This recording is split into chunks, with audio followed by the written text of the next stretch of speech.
kubera ko Imana yakunda abantu bashima. Na jewe umuntu ankoreye ikintu ntashimire ndamwibazako, nkavuga uyu muntu kweri arazi sacrifice nakoze kugira ngo nshobore kumukorera kino kintu, atanshimiye naho kuba gatoya. Ni vyiza kugira gute unshimira. So Imana ibahereza umugisha cyane. Umuntu tumwereka duhere ngaha mu gushimira Imana. Karibu. Yesu ashimwe. Amen. Yesu ashimwe. Amen. Ndashimira Imana yo mu ijuru. Yashimye kuwa kabiri. Yashimira abasenzi basengeye. Bari banezeza. Nari uwo kutabaho.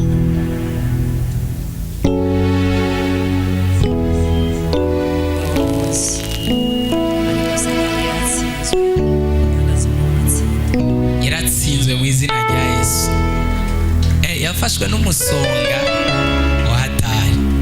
Umukozi Imana yaramuzanye hariya, kandi abazimu ni babi. Yafashwe n'umusonga kandi abazimu bakaca banga ko tumusengera, bakaguma bamusonga. Twaramusengeye n'akayashu karava n'amakravati turakura, ariko baratsinzwe kandi bazokwama batsindwa mu izina rya Yesu. Amen. Umusonga wo mu mutima. Amen. Muhe. Amen. Ntabwo byo gushimira Imana cyari ikintu yagiye cyari kinyemeje rwose. Ikintu cyafashe kiratsimba nta kintu cyarico. Rero ndavuga yuko nyene kiriko kigabanuka mu kubyimbuka, ariko cyaciye cyongera kandi kandi ariko byo gushimira Imana ko cyaheze ejo ko Imana kose yaravuze ngo dufite nyagure ibintu byose ngo bitugerageze. Mugire gute? Ngara bisonyaguye kabisa. Hallelujah.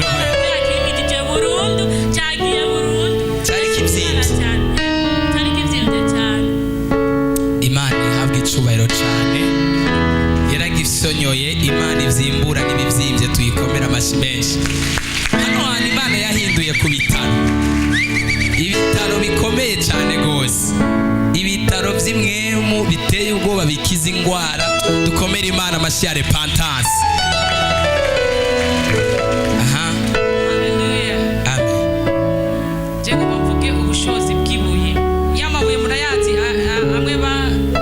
Twasengera amwe umurongozi yasengeye ku mpera y'igikorane. Ejo ndyamye nko mu masaha y'ijoro, hari ikintu nkaho umenga ni nk'inzoka yankomoye, ati sinzi cyane icyo ariko. Namaze kuryama no kwifuka nifutse, ndumva ikintu kinkomoye ngaho, nafite inkovu zishika zibiri kandi ziraboneka, ariko ndakirondera icyo kintu sinigeze ndakibona. Ndumva ubumara buduze burashika no mu ivi.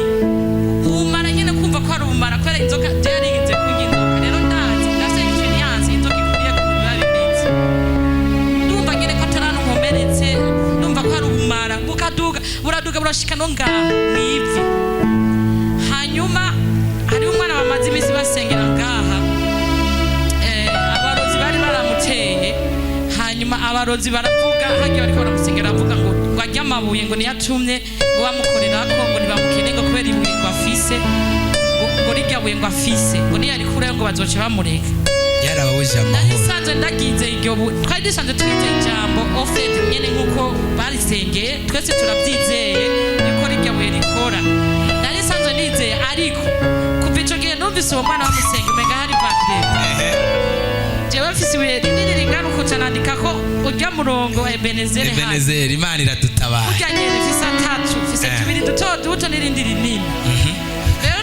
Duto kawenda gatwara mu mufuko akandi mu isakoshi. Rijya rindi ryanditse ko urya murongo wa Bibiliya iguma muhira. Ndafata rero akabuye kamwe ndagafunga mu gitabo, ndafungira ngandi ko ahanyine mbabara cyane, numva umara utera buduga numva bugezino.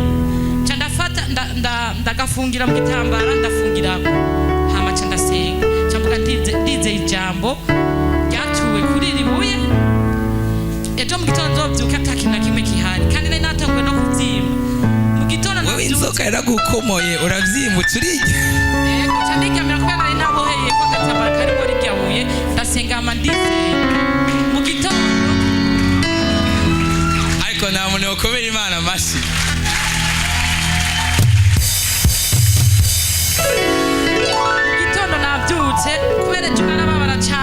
kandi byari biteye ubwoba mugabo ndavuga ni nubwo biteye ubwoba ibuye turazi kwibuye n'abarozi basigaye baritinya igitwi ryose aho hantu uwo mwana abarozi ngo ntibakira amanama ngo kubera rijya buye. Hanyuma rero je ndabyumvise kubera tubana kwibaraba rimwe ndavuga tugomba tubatere bisi yose ndasenga ndavuga tugomba tubomore aya mabarabara yose atuzungura twimura abarozi.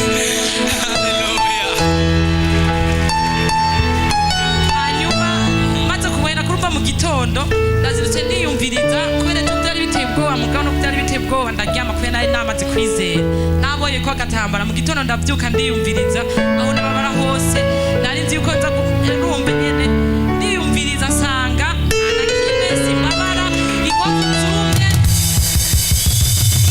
inkovu zumye yari yagukomoye he ku buryo nyene wakomeretse? Ndafise inkovu zibiri. Turabe. Let's see to make sure. Reka ariko wahejeje twereke ziri he?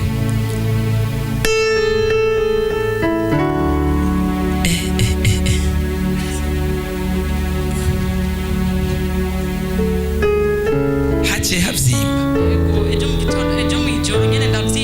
ucobohera kwibuye ndarishira mu gatambara ndabohera komera Imana amashi menshi cyane. Yari karavuga iyi nkuru yiribuye, reka ndayibabwire neza kubera abazimu twarabakubise kandi barapfuye, bavuze ngo n'umwana tuzovyara tuzosiga. Ntiyi nkuru y'umuriro duhuye nawe azoyimenya. Imana idufashe cyane gose.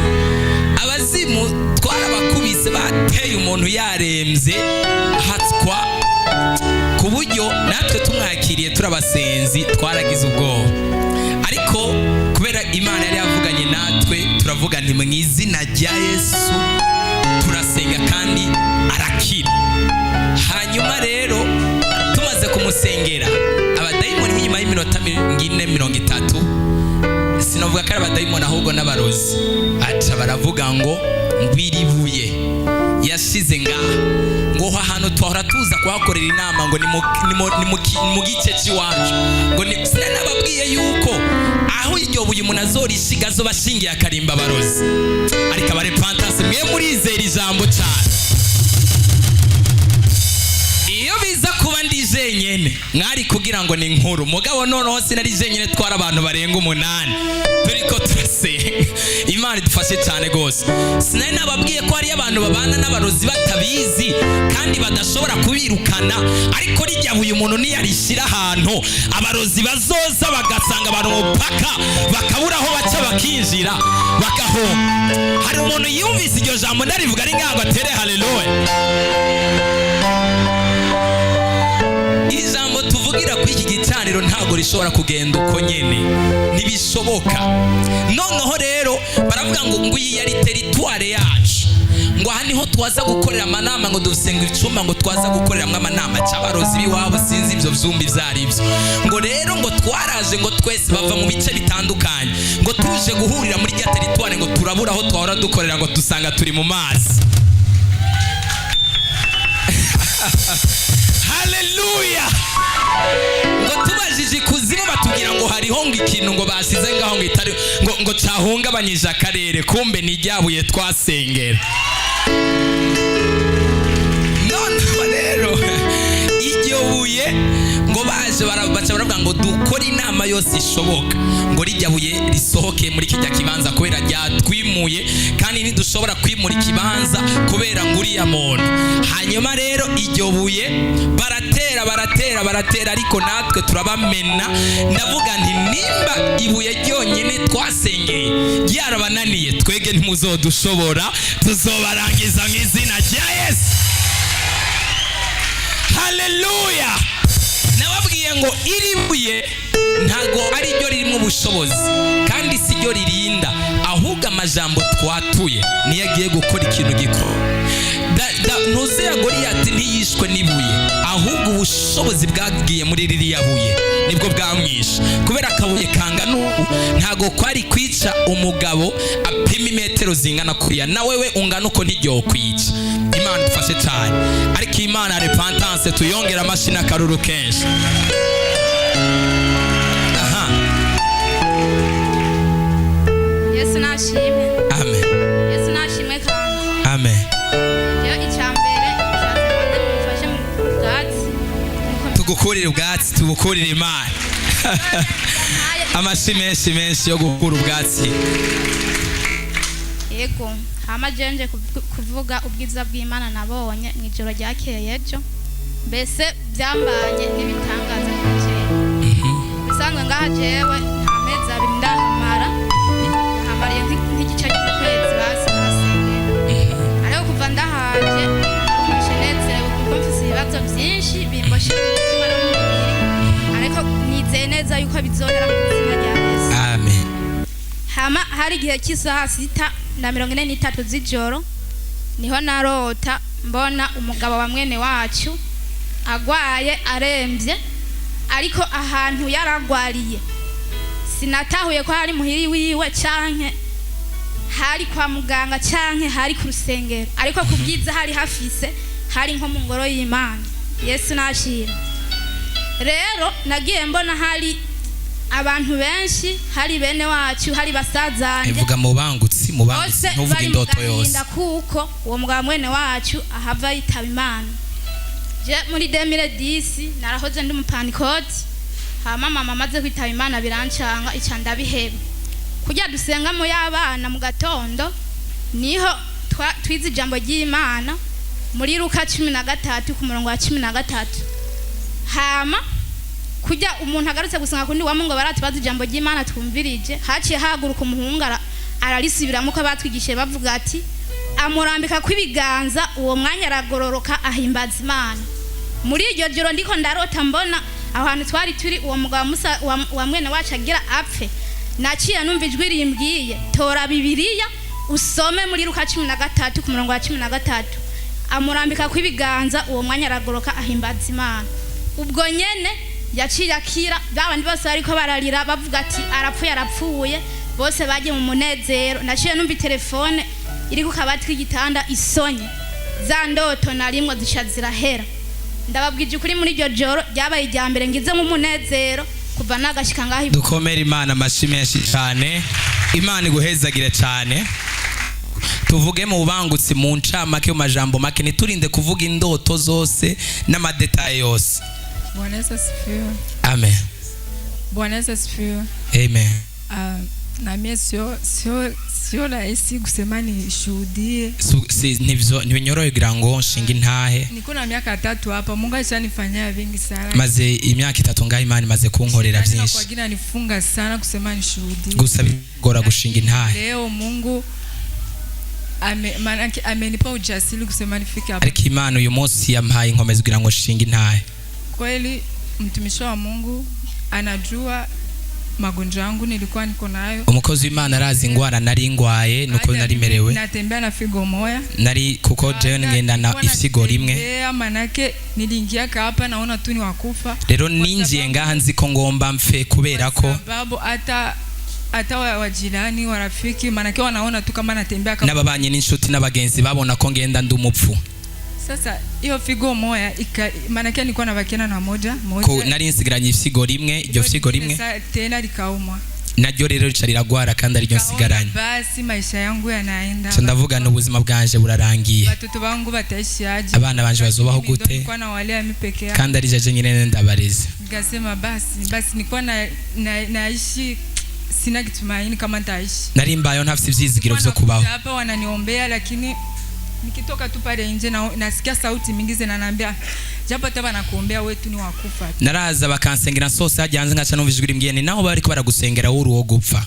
Basi nikaamini gisi na baki tunajitahidi na kuja katika kanisa. Ndizera uko nabandanya kwizera nza mu rusengero. Nigisikia tu maneno ya Mungu ananifariji. Numvise amajambo y'Imana kandemesha. Kaamini nikasema hata mwenyewe mbona nasikia hata hata nyuma ya zero Mungu anatumika.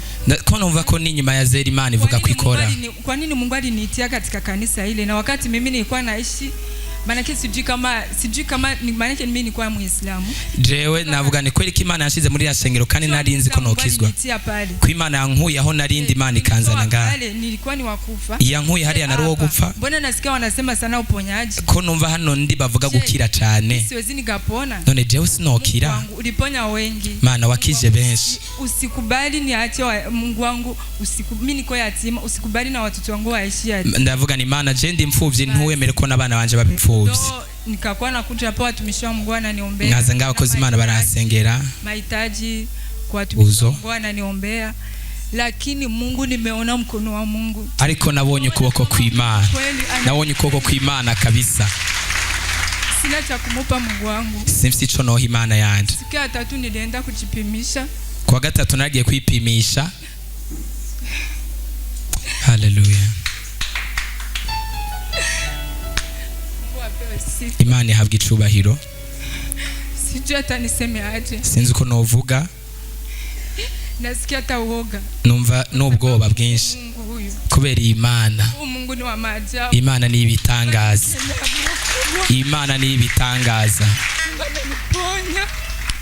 Dokta kanambia kama nimepona figo langu. Nagiye kwipimisha kwa muganga bambwira ko ifisigo ryanje ryakize. Komera Imana amashimeshi.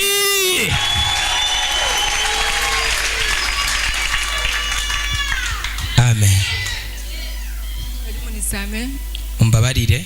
Niko na ushuhuda wingi lakini siwezi nikausemea mahali hapa. Dafite umutwaro wako sinovugira ngaho utakuja utatuambia tutakuombea. Niko nataka tu kanisa iniombee kwa sababu Mungu ameniponya kikubwa na ibilisi tena kanili. Sijui kama ni Mungu. Haina shida, wewe utakuja tu tutakuombea. Mungu atakufanya. Mtoto wangu alifanya aksida na amefanyia mbali yangu.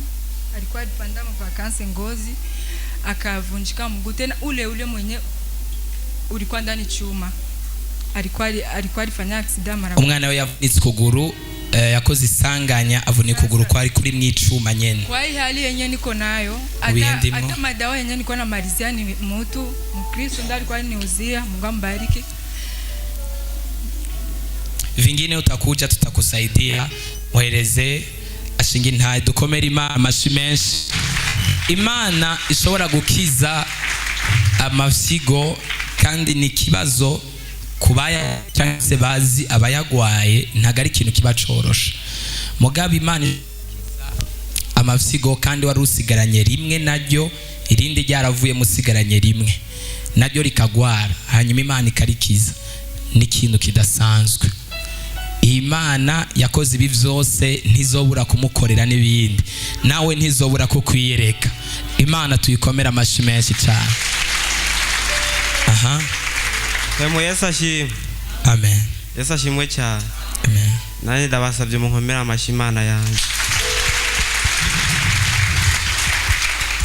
Jeraje nagiye Tanzania mu mwaka uheze ariko ngaruka mu kwa gatanu. Tanzania nafatiweyo ndagwara ntajya no kurya cyantangura kwihagarika amaraso. Ngiye kwitwaye nkuru nahone nkazana amaraso gusa ku mwanda mukuru. Nkazana amaraso gusa atanu mwanduza. Hama wihagaritse ukihagarika amaraso. Mwanda mukuru hakaza amaraso. Yego ndagwara cyane gose ariko Imana yaramfashije ndashika no mu Burundi nari Tanzania hari ahantu hanini cyane. Kuva mu ishyamba twarimo yari amasaha 2. Kuva ku muhana twakorera gushika ku mupaka yari amasaha 9. Ariko Imana yarankoreye bitangaza. Natanguye kugwarira mu bitaro mu Kayogoro basanga nta maraso bafise yo kuntera banyimurira Makamba bantera ishashe 6 z'amaraso. Hama banyimuri ni Bujumbura bampima sanga naje ngwa amafyigo kandi jo nari ngwaye yose barankorera dialyse bayinkoreye 2 gusa. Jewe uwo munsi nace ntangura kurota ndota ibintu by'ibishatani. Ego nzambona nca ndabibwira umukozi w'Imana aje kudusenga je ngo ari aho ku bitaro kuri Preserige nca nabona umukozi w'Imana aje kudusengera ndabimubwira byose aransengera rero ubu je ndashima Imana amafyigo yarakize. Haleluya. Amashimeshi kuri Kristo Yesu. Ubu ngiye ku mwanda ndagenda neza, ibintu bimeze neza, Ino ni sawa. ariko ikintu gisigaye gituma ndahagumye ndafite ideni rirenze cyane rinini, ideni ry'umuriyoni n'180, ariko ko Imana yankije nkayishima. Imana yaragukijije, ari ikidazoye gukora amafyigo wihagarika amaraso no ku mwana mukuru akaza amaraso. Yego. Abadayimoni baba bagomba kukwica, ingwara bigomba kukwica. Mugabo amagara asumba amajana, cyambere n'amagara, ibindi byose birarondegwa. Imana ntizobura hica, izugurura umuryango. Dukomera Imana amashi menshi cyane. Bisigaye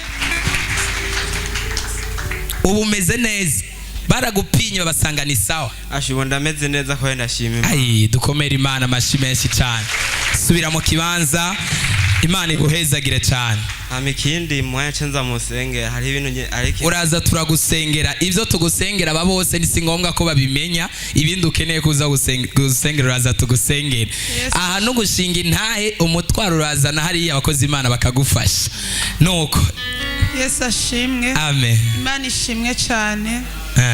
Numva umunezero udasanzwe ku ngabire y'ubuzima Imana yanyongeye. Amen. Igihe cyose umukozi w'Imana yakavuga ati dushima Imana ku ngabire y'ubuzima, si slogan cyangwa si terme umuntu aba afise, ariko mumenye ubuzima bufise agaciro. Jewe muri iyi minsi iheze mu ndwi nka 3 zirenganye narafashe urugendo kandi rutari rugufi. Hama turagenda tukigira départ tugenda, numva mu mutima amajwi agumanganiriza, mugabo ndasenga kugira ninyore ayo majwi, nkomeza gusenga. Turagenda tugeze mu Kayanza, imodoka iranka, fre iba amazi nyene biranka, icise ku musozi. Isetse umusozi, abo twari kumwe numva bavuga ngo je ngo accident narayirose, uwundi mwese aravuga ivyiwe. Hanyuma igiheza kugira iyo accident, abababaye barababaye gato gashoboka ko byarakunze ko tubandanya n'urugendo. Hama numva bijya jambo ngo Ebenezer, kugeza n'ubuhora haradutabaye. Nshanza iryo jambo kurisengeramwe, nkiriko ndarisengeramwo numva ijwi riri britare cyane rije inyuma yanje ngo nubi vya accident ntibirahera. Ndahindukira ndakwisavye umenye ko imbaraga zawe ataho zihuriye n'imbaraga z'Imana yanje. Hama ndabandanya, turabandanya, burira buraca. Ku munsi ugira gatatu tukiriko turagenda, hari minwi zirenga, entre minwi na minwi 15 gutyo, imodoka ikora accident iteye ubwoba. Byabaye ijya mbere mbona imodoka ita ibarabara, impige ikaguruka mu kirere. Je ryabaye ijya mbere ndabibonye. Yarataye ibarabara iraguruka. Yaragurutse ku musozi. Yari barabara rimeze neza. Mu gicira devia ori yukunyerera basi n'amapine iguruka, ntubona aho yaciye, ubona ibarabara, ubona no mu kinogo aho yaguye. Hama nyene benshi barakoma induru. Imana ya repentance ni Imana ikomeye, kuko sinigeze numva ko sinigeze numva basi n'ubwoba na bukeya, na buryo bwo bugira uhuye n'ikintu ntabwo nigeze ngira.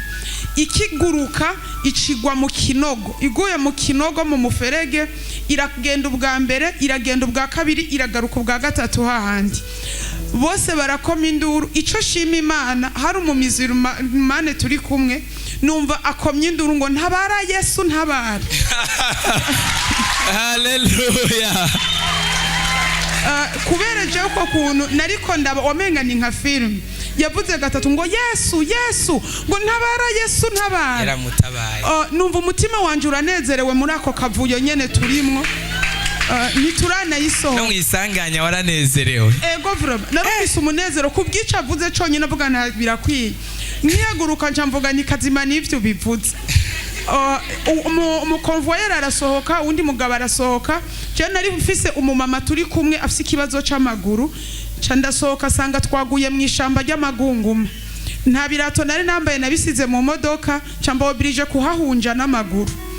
Hanyuma kugira baronke aho bamucisha, abagisohoka bose bakabazana, sinabonye rero ivyabaye, nabibonye bukeye.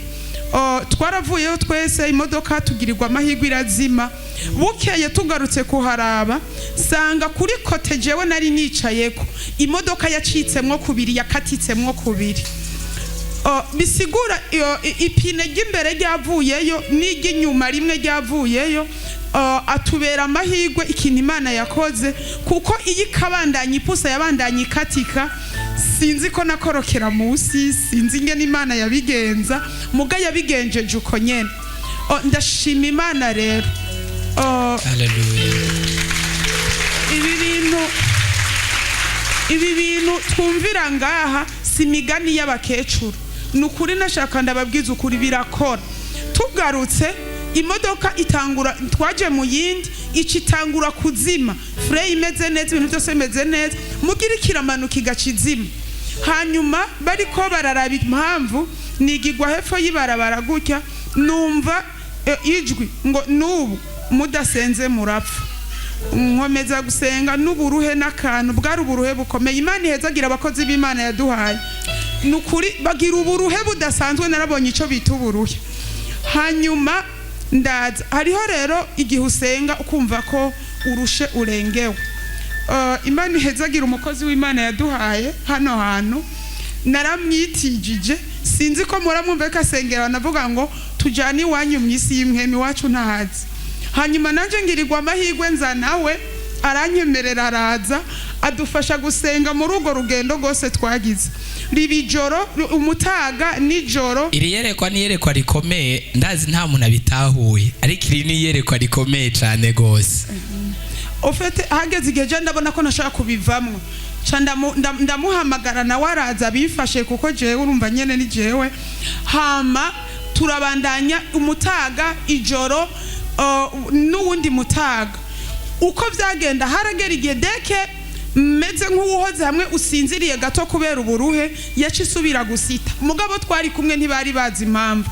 Ndasubira ndamutora ndamuzana, Imana imuhezagire ko yabyemeye. Twaragendanye kabisa. Hallelujah. Turaza twese turashika amahoro.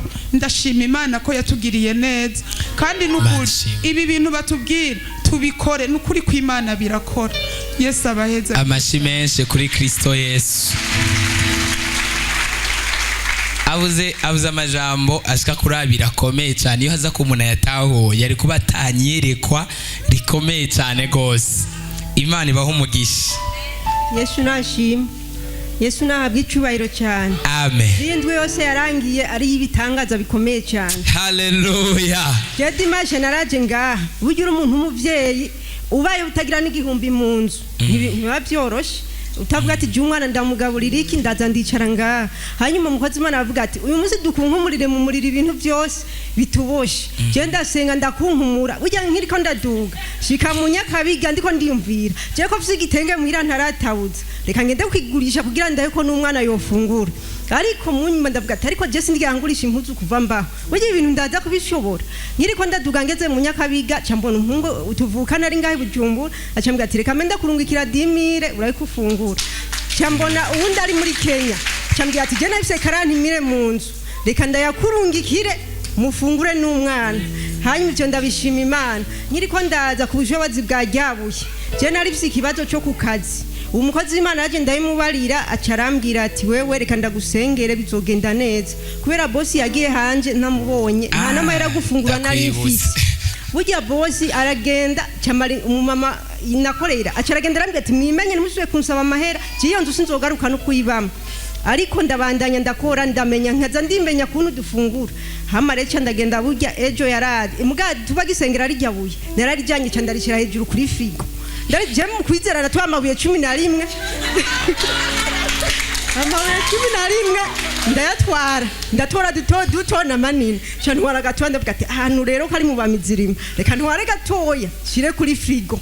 cyo ndagashira kuri firigo ndavuga ati mabuje yagaruka mwinzi atayigarukamo cyakazi kiwanje karabandanya cyo ndagenda uye rero ejo cyo ndamubona cyo ndamwiti burya mabuje je bosi nitwigeze tuvugana kuba munteranije tuvugane urazi kagoye no kuboneka kandi ona kari hanze hanyuma mabuje shambye ati ngoje bosi wawe twavuganye mbwete we bandanye wigumire ngaho ukore azoza kukwihembera nzobana stoke y'ukwezi muzoze murafungura Imana nihabwa icyubahiro ibyo nivyo yankoreye kandi yankoreye byinshi bindi nabitangiye amashyi menshi kuri Kristo Yesu haleluya haleluya amen nagira shima Imana jewe umushahara w'ukwezi kose nasanze barawufuse ndagenda ndabaza urazi urondera ifaranga ingene bigenda ndaca hose ntaho ntageze mu nyuma niho banyereka izina ryanjye nsanga kuba imahera barafutanganije handitse ko ibintu ndabura ivyari byo niho nabona ati ibintu ntibyoroshe niho nacamvuga ati nta handi hasigaye noza kwitwara atari ku Mana yanje yonyene gusa reka twumve maze kugenda ko naciye ngenda afata ryabuye ahantu neshize mu ishakoshi ndaribumbate ndavuga ati wabuye wewe ndakurungitse ni ugiye kunyishuriza ari amafaranga kuko je ntabwo ubu nkifise zo gukoresha Chanda mira nk'uburirungishe mu buryo bw'imwe ndavuga ati genda unzane unyishurize genda unyishurize amafaranga yanje Imana ibahiyerekwa mu izina rya Yesu Yabuye geragiye riteza akavuyo mu abantu bose batanga ya mahera riteza akavuyo no mu bandi baratera hinduru gushikaho rihitana wa muntu yatanga ya mahera riramwirukana natwe twagize dushatangura kuvuga ati abantu baza amazina yabari abantu mu barundi iyo bari hose baje gutora amahera yabo haleluya niho naza numva telefone umuntu ari karandondera ku telefone ndanka kwitaba ndasubira cyo nditaba cyo ngo ni munyaruke mutore ya mahera yanyu ngo vyakure komera Imana amashyi menshi cyane ndavuga ati ryabuye rirakora kabisa nundi ashima Imana ubu nararibitse ngira naho ribitse nta kirikomakoma amashyi menshi cyane kuri Kristo ikindi nagira shimira Imana nagira shimira Imana ukuntu ibi yafashije ishure rya Bibiliya nkariheza byatumye ntahura Imana itarara imisi n'ijuru iyo yaba bituma ntahura igituma Imana itaretse abamarayika gusisisigaza abantu hariho n'ibindi bibazo nagoma nibaza ati niko bamwishengero batabaza ibibazo uti nari kubaza kiriya kibazo pastor ariko arigisha byatumye ndabitahura mu mpera amashimana yarakoze haleluya amashyi menshi kuri Kristo Yesu Imana ibahezagire cyane yumva iribuye mukoresha ibintu mukoresha ukwizera hari abatoye bakaca bagenda bagashira ngaho kora watura ijambo rijya ntagaribuye gusa ahubwo n'ubushobozi bw'Imana buri kuri rijya buye buriya na Bibiliya utayisomye ngo ukuremo ari amajambo ari mu bushobozi ubera igitabo gisanzwe ikunda igitabo gisanzwe nk'ibitabo nk'ibindi byose ariko ubushobozi buri muri ya majambo ari muri Bibiliya Yesu nashimwe amen nanje gushimira Imana ku gitangaza yarayinkoreye ku munsi wa gatanu naraje gusenga ngaha mu gatondo nje nihebuye bivanye n'ubuzima mbayemwo hanyuma umukozi w'Imana aransengera maze kunsengera arambwira ati genda ureme mu mutima ariko ntivyakubuze ko mu buzima wanje ukuntu nari mbayeho nari mfise amasaha yo kujya kurira ndi njenyene ageze ayo masaha ageze wacuja kurira era amaze kumbwira uko arambwira ati genda ugira ikizero mu mutima ariko uko nagiye kose byarase ndasubira ndagenda darira ariko yari yambwiye yuko saa 10 nza kugaruka ngarutse acirambwira ati kuki wasubiye guti ikizero avuga ngo yaciye abimenya hanyuma maze gutaha cyane avuga nti ibi bintu ndabihevye je ngo meniremera ikizero kandi ndizeye ko imbere y'Imana byose bishoboka rero nagombe shimira Imana ko ku munsi wejo amasaha yose yarenze atamoso zaje ku maso tagiye kurira ndashimira Imana kindi nacho ndashimira Imana yuko mu ijoro ry'uno munsi narose neza kandi nahora namandota ibintu vy'amaganya byo kwiganyira icyo ndagishimira Imana kindi nacho ndashimira Imana uko abagenzi bari banzi kuno munsi babonye ko nanje nahindutse nagiriwe ubuntu kuko umugenzi wanje igihe nagomenze ngaha gusenga yaje aho tuba ariko arantera inkuru anzanira ibintu vy'amaganya je nagumye ndamugwanya ndamubwira nti ivyo ni ibintu vy'amaganya nabihevye ndashimira Imana yuko yongeye kumpa gutwenga mu buzima bwanjye nari narahevye gutwenga bivanye n'ibibazo ndimwo ariko ndashima Imana kigiye kunshyira inzira muri byose nkabaho mu munezero. Haleluya. Ono kuntu wacubererwa kubera wahevye ibintu vy'amaganya. Uratwenga neza. Amaganya naho uba ufise akayobe ntigasubira kuboneka. Naho wambara neza ufise amaganya ntashobora kureka kuboneka. Aragaragara. Imana ikurinde kugira amaganya mu izina rya Yesu. Kandi uzugira abagenzi batuma uba muri mudu nziza. Apana babagenzi bakumabwira ni yo bakwihebuza bakwibutsa n'amaganya. Ugira umugenzi akwibagiza amaganya ukamenga nturi hano ku isi kandi uri mu isi. Haleluya. Amen. Ndashaka mumfashe mwene data mumumbwirira aze hano imbere. Mumufashe mugire aze ngaho imbere uyu mwene data.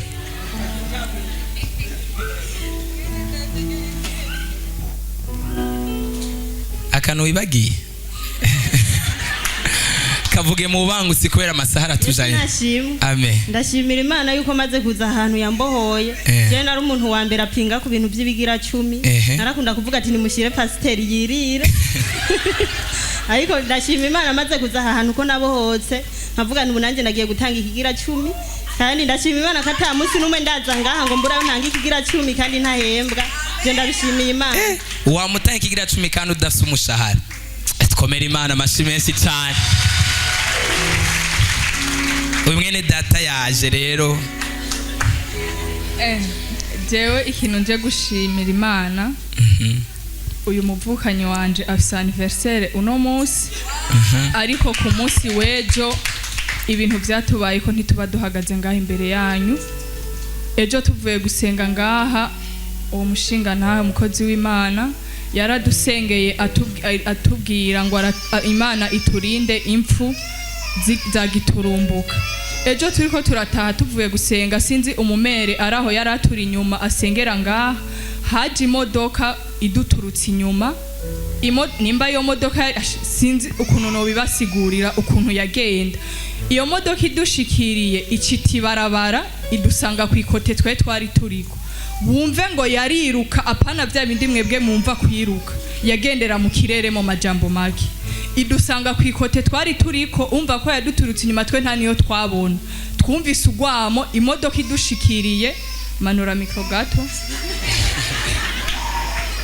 Imodoka idushikiriye ni nk'Imana ngira yisunitse ati nabarinze urupfu rwa giturumbuka ko baramenye. Haleluya. Subira mwibarabara. Twe twagiye guhindukira dusanga abantu bose bameze uko.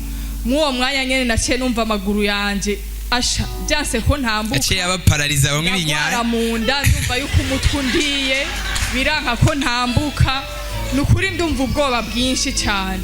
Rero ndashimira Imana ko yaturinze urwo rupfu rwa giturumbuka. Shimira n'abakozi b'Imana ngaha bakomeza kudusengera kuko hari byinshi twe tutobasha kwisengera. Imana yumva amasengesho yanyu kakivuga ati reka mwibereho kubw'abakozi b'Imana. Ndagushimira cyane, shimira n'abandi bose mufatikanya kino gikorwa. Happy birthday my grand sœur. Shimira Imana ikindi hari umugenzi wanje yarafise urubanza n'abagenzi biwe ngo bitwaranire ku izone. Araza muhira arambwira ati jewe fise ikibazo kiniki kandi fise ubwoba ko bamfunga. Uyu acara mubwira tuvuye muhira nyene tugiye mu go rubanza titora kano kabuye ugenda ugatwaye ndazi ugo rubanza wewe urarucamwe uhagaze kigabo kabisa. Tugishika mu rupangi wabo uwo mukobwa agiye kwishanja ngo tuje ku izone abo bagenzi biwe bari bagiye kuburana baca bamubwira ati twebwe rero twabivuyemo ibyo kuja ku izone reka twumvikane biherere ngaha nitwirirwe turaja ku izone. Haleluya. Haleluya. Ariko Imana iri muri kino kibanza dukomera Imana amashitani. Nukuri muntu utarabona Imana ya repentance ndagusabira kuyibona murakoze. Amen. Imana ihabwa icubahiro cyane. Yabarize isanganya kubera ubwoba baca bafatwa n'ibintu ubwo nyene. Ibuye ryatumye urubanza ruhagarara ntivyabandanya ngo bigere no muntu uzavuga nta mpamvu yo kugenda kwitwararanira reka tubikemurire ngaha tubikemure twumvikana. Ariko Imana tikomera amashi. Aha. Imana nishimwe cyane. Amen. Je nanje nje ngaha gushimira Imana ukungere yangirije umwana je naratwaye umwana kwa muganga agwaye ikivyimba muganga arambwira ati vuga cyane ongera ijwi muganga arambwira ati uwo mwana aracari muto n'umubona yari kararira ati ntibikunda ko tumugirira operation nimurindire uzogaruka yigiye haruguru hama umwana naragiye muhira mbona bibandanije kivyimba ndasubira kandi ndamusubirana kwa muganga muganga acarambarira ati nta kindi gikorwa nta n'umuti ndakwandikira genda muvugane n'umufasha wawe tuzomutware operation umugabo n'umutware hama naratashe muhira ndabimubarira arambarira ati nta kundi tuzomutwara mugandagira ubwo buko kuntu ambariye ko ndinda kubwira umutware wanje kandi umuganga ari we yategerezwa gufata ingingo naranamubariye ati burya je nibaza ko ingingo mwafashe mwebwe abaganga umutware wanje atoyanga ngo yagenda umubwire muzozanane bica birantera ubwoba ndibaza ati burya ntibabona umwana ko azohava agira ikibazo ndataha muhira ndabibwira umutware wanje arambwira ko tuzomutwara atakundi hama mu nyuma nanjye ndafata ingingo ndimvira ati burya kurere pantase je mpora numva hariho abantu uhora wumva yego bahakirira kandi nanjye nari naraje kuhasenga tuzanaye na mabukwe hama rero baramusengera kandi ubunye yarakize ntiyashobora kuduza amaboko ngo yagorore no kwambara byaramugora cyane ariko ubu yarakize arambara no kurima ararima yego imana ishimwe cyane imana nishimwe cyane hama rero ndamuzanye ngaho umwana umukozi w'imana yaramusengeye arambara beho wambwiye ko afite ikivyimba kimeze gute cy'inyuma aho yicarira okay hama aranshingira intahe y'uwo niba aragwaye ikivyimba ko bamusengeye hama rero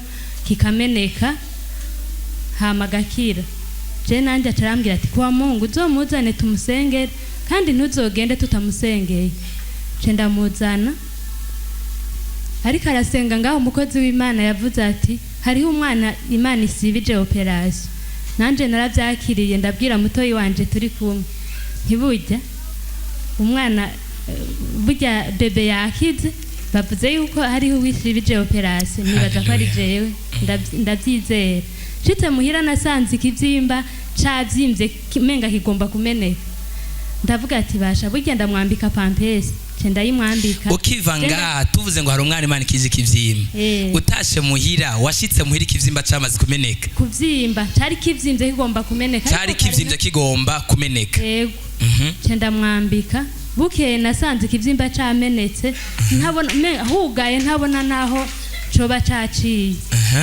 gushika ubu rero umwana yarakize mbona hameze nk'ahantu hari kinogo umwana hafi cyubahiro mufashe gukomera amashi Imana murakoze Imana yaramukoreye operation dukomere Imana amashi menshi cyane aha mubangutsi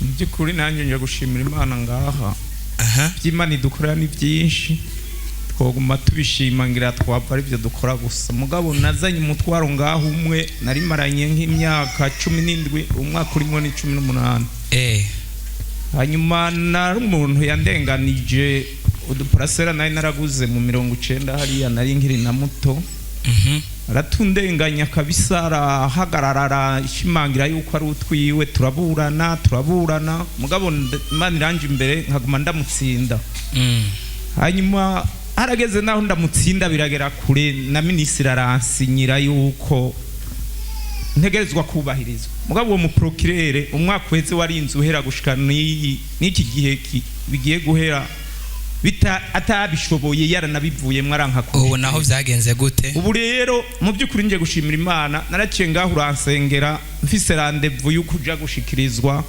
ubu nkaba narashikirijwe itarike 11 amashi menshi ku Mana yari umutwaro w'amazi narayakoresheje ndayahuheraho hantu aratera akavurugayi baje gutera akavurumayi mvuga nti aya mazi yaya ndi twasenge nayasengewe nari narayabiziganije mu by'ukuri arakura amadayimoni mwasuse muri ritongo ryanje baciye bagwana n'ubu bari mu gasho mu by'ukuri baranshikirije mugabo byose neza bizohera mu kwezi kw'icenda nibaza ko zoba mfise intahe n'amashimwe n'ibindi byinshi mu kw'icumi tugira muha